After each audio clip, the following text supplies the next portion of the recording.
6টা মাস ধরে আমার দাওটা দাঁত দিতে দিতে তাহলে ক্ষয় হয়ে গেল গা, তাহলে একটা হলুদ দিও মাটারকে চাইল না। দেয়া আছে সংসারটা কেমনে চলাই। ও ভাই তুই আমার টাটি গুন্ডার লোকেশন কোনে দিছ? আমি তো খুঁজে পাইতেছি না রে ভাই।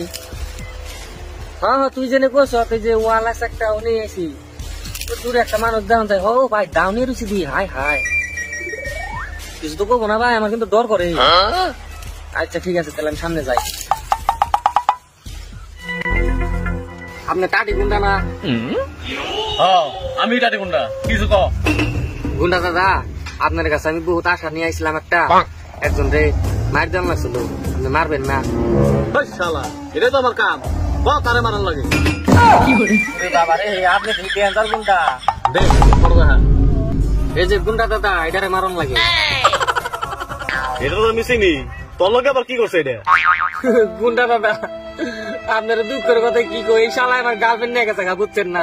ঠিক আছে তোর কাম করে দেবো, টাকা লাগবো 40,000। হাত পা ভাঙতে 40,000? শালা হাত তো ভাঙব না তো, ডাইরেক্ট খাল্লা।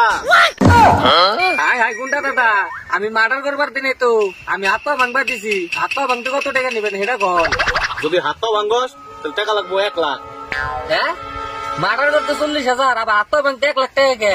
শালা জিন্দেগিতে কোনদিন মার্ডার করছ? না না আমি মার্ডার করব কেন লিগে? আমি আনকন দেখতে কি মারি না, আমার যে ডর করে। আমি কিন্তু হুদাই আপনার কাছে আইছি। শালা মার্ডার করলে এক কুবে খালাস, তার লাগে বিল 40,000। আর যদি হাতও ভাঙ্গি কত কায়দা করে মারার লাগবো, তার লাগে বিল 1 লাখ। থাইকা নয় গুন্ডা দাদা আমার গার্লফ্রেন্ড নিচে তাই কি হয়েছে?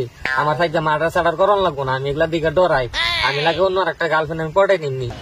তাহলে গুন্ডা দাদা আমি আন যাই গা। শালার এই কাস্টমারটাও গেল গা, বাজার ব্যবসা করবই না।